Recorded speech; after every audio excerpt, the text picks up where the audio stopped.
saya berharap Pak Prabowo juga akan memanggil beliau dan melakukan evaluasi lah terkait dengan apa yang terjadi. Bukan persoalan sepele, jadi ini harus betul-betul diperhatikan secara serius oleh Pak Prabowo. Disinilah diuji kemampuan Pak Satrio untuk memimpin sebuah institusi. Halo, selamat siang Tribuners. Program Tribuners on Focus kembali membersamai Anda hari ini bersama dengan saya, Nila Yarda, Menteri Pendidikan Tinggi, Sains dan Teknologi atau Mendikti Saintek. Satrio Sumantri Brojonegoro. Tribuners membuat gaduh ruang publik seusai aksi demo besar-besaran yang dilakukan oleh sejumlah pegawainya. Meski kasus ini sudah berakhir dengan damai, namun DPR akan tetap memanggil Menteri Satrio atas polemik yang ada. Demonstrasi ini dinilai berpengaruh pada citra baik 100 hari kinerja Prabowo Gibran hingga mendapatkan kepercayaan publik yang cukup tinggi. Untuk membahasnya dalam Tribuners on Focus hari ini, Tribuners sudah tersambung melalui sambungan Zoom bersama dengan saya, pengamat politik sekaligus Direktur Rumah Politik Indonesia, ada Bang Fernando Emas. Bang Fernando, apa kabar? Terima kasih banyak sudah bergabung. Baik, makasih. Salam sehat, Pak Nila. Salam sehat, Bang Fernando. Terima kasih menyempatkan waktunya hari ini berdiskusi. Saya ingin langsung saja minta pengantar terkait polemik yang kemudian ada di Kemendikti Saintek. Sejak Senin lalu ada aksi demonstrasi dan sampai sekarang memang masih menjadi bahasan publik begitu ya, Bang. Bagaimana Bang Fernando melihatnya? Iya, seharusnya kan ini tidak terjadi ya.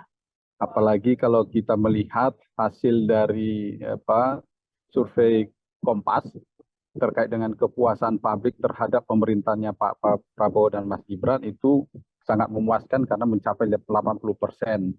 Jadi jangan sampai hal-hal yang seperti ini terjadi di dalam pemerintahannya Pak Prabowo, akhirnya merusak dan mengganggu kinerja dari pemerintahannya Pak Prabowo. Jadi hal-hal yang sifatnya itu internal organisasi kementerian ataupun institusi seharusnya itu masih menteri. Jangan sampai mengganggu kerja-kerja dari pemerintahnya Pak Prabowo. Karena bagaimanapun juga aksi demonstrasi ataupun aksi para pegawai Kementerian Pendidikan Tinggi, Sains dan Teknologi ini kan mengganggu, bagaimanapun juga akan mengganggu kerja Pak Prabowo dan mengganggu konsentrasinya beliau. Jadi sehingga saya sepakat dan saya setuju dan terus mendorong supaya DPR RI memanggil Pak Satrio selaku Menteri Pendidikan Tinggi dan Sains dan Teknologi, termasuk saya berharap Pak Prabowo juga akan memanggil beliau dan melakukan evaluasi lah terkait dengan apa yang terjadi, karena ini persoalan internal yang seharusnya tidak muncul ke publik.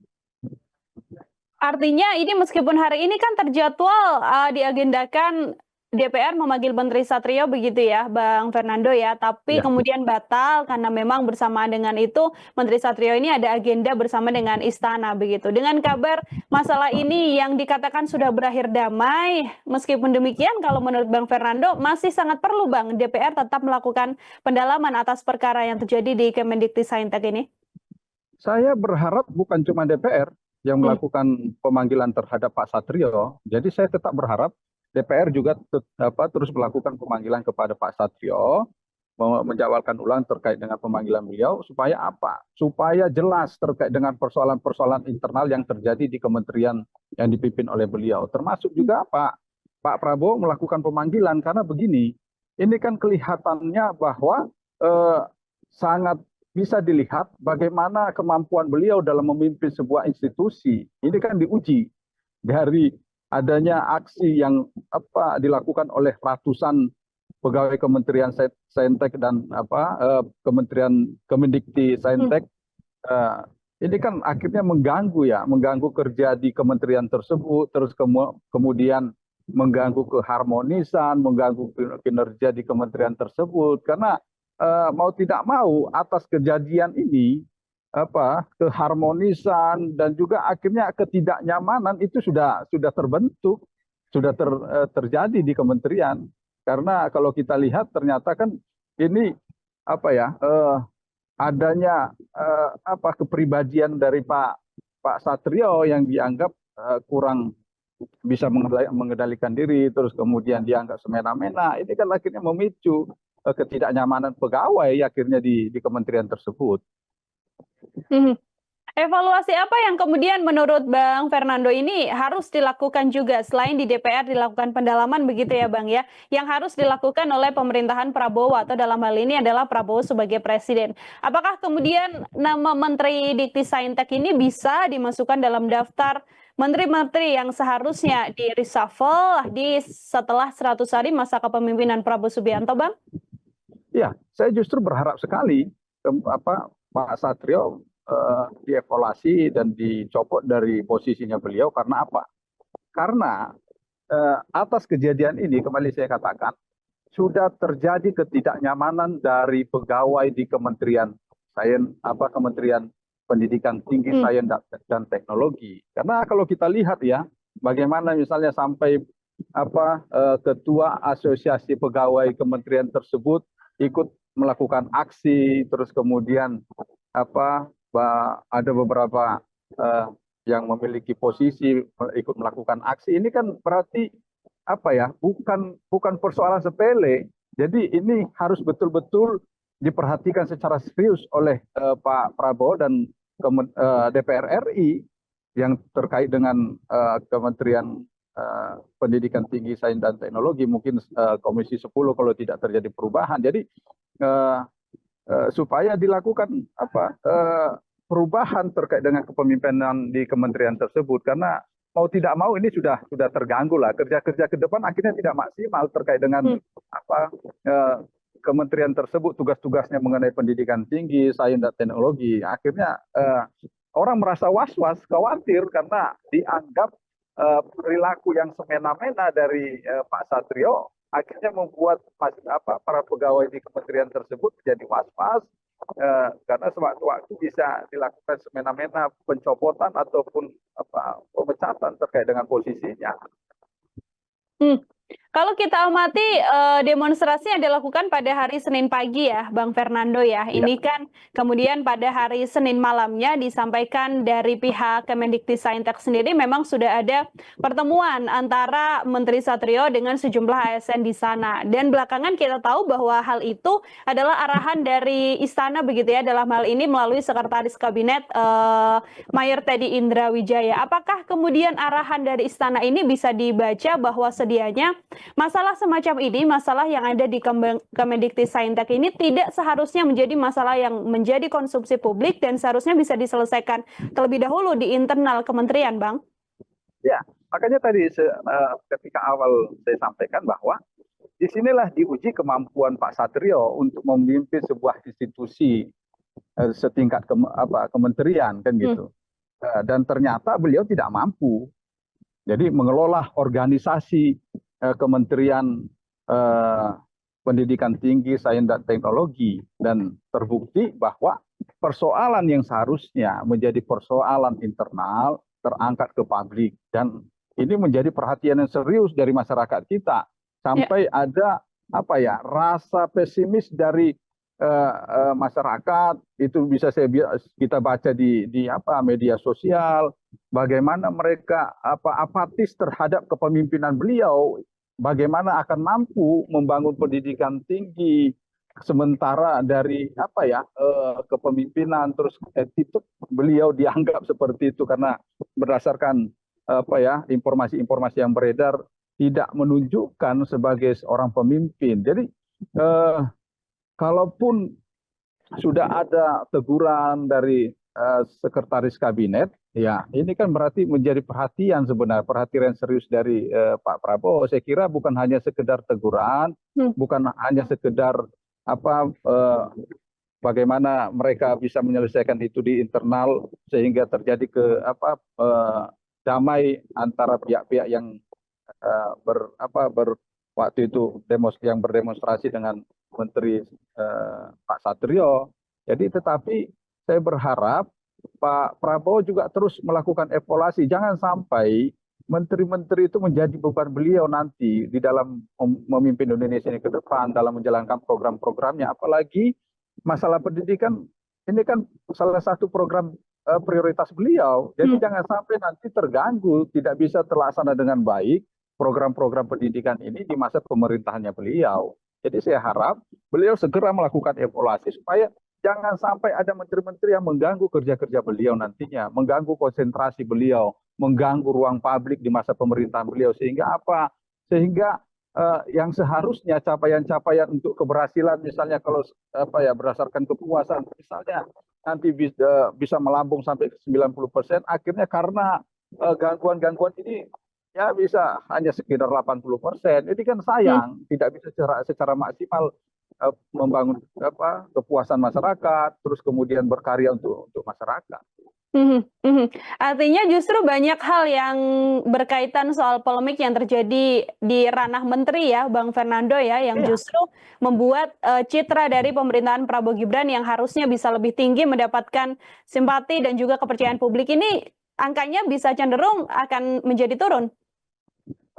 kalau dibiarkan seperti ini, ya bisa saja turun karena bagaimanapun juga apa ruang publik itu kan diwarnai oleh informasi-informasi Mmm, yang antara kerja-kerja beliau yang sudah baik dengan informasi-informasi kerja-kerja menterinya ini kan akan bisa berpengaruh. Jadi ketika ditanyakan kepuasan masyarakat bisa saja terpengaruh oleh kerja-kerja menteri ini yang ya. mengganggu sehingga tingkat kepuasannya juga jadi berkurang. Jadi saya berharap sekali Pak Prabowo akan mengambil tindakan di 100 harinya beliau untuk Mmm, bisa melakukan evaluasi terkait dengan menteri-menterinya, siapa yang coba menjalankan agenda pribadi, siapa yang hanya sekedar melaksanakan tugasnya, tidak melakukan suatu inovasi-inovasi untuk kepentingan memajukan program-program yang beliau tetapkan, menjalankan secara baik. Jadi saya kira itu perlu dilakukan supaya apa?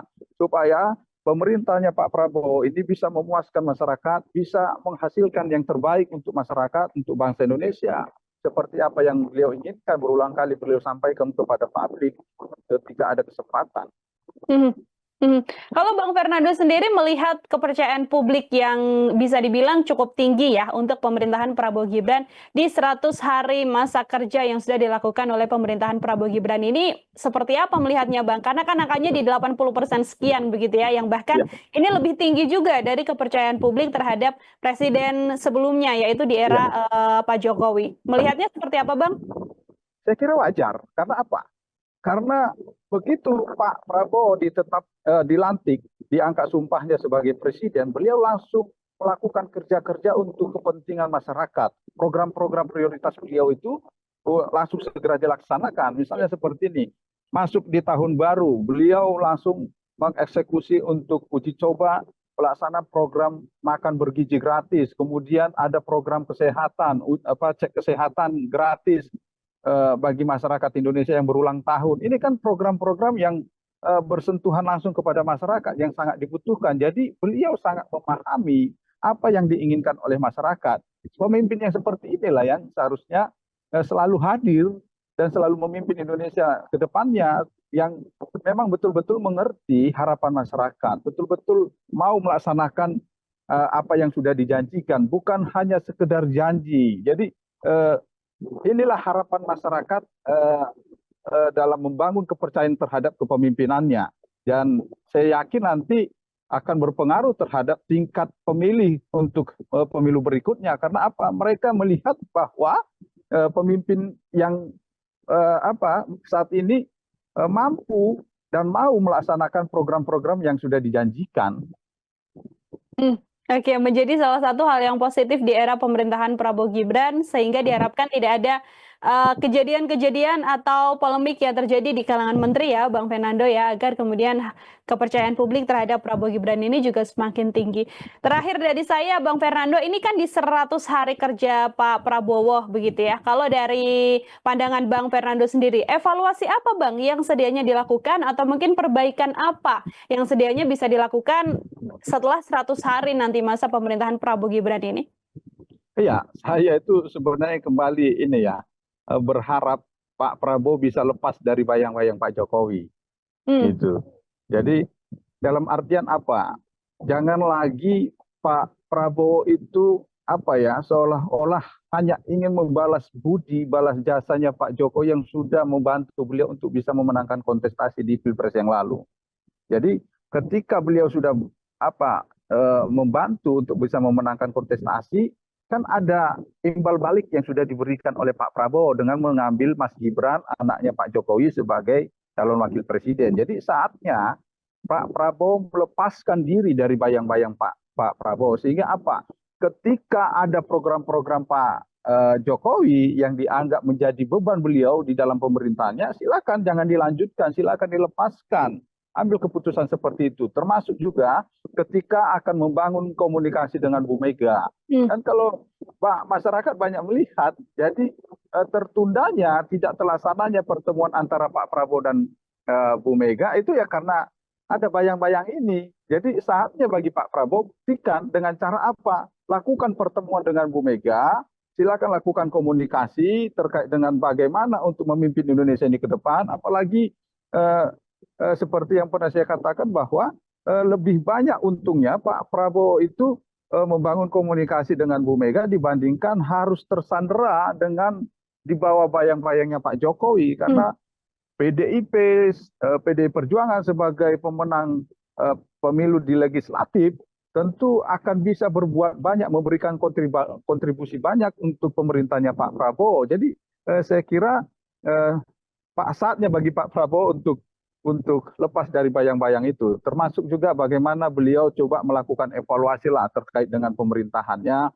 terkait dengan kabinet-kabinetnya. Kalau dianggap menjadi beban, beliau bisa mengkoreksi. Misalnya ada beberapa kementerian yang tadinya dipisah, gabungkan kembali kalau itu menjadi beban di dalam pemerintahnya. Termasuk juga ada menteri-menteri yang dianggap menjadi beban beliau, ya silakan aja lakukan pencopotan, reshuffle, apalagi kalau dianggap ada menteri-menteri yang sifatnya ini hanya menunjukkan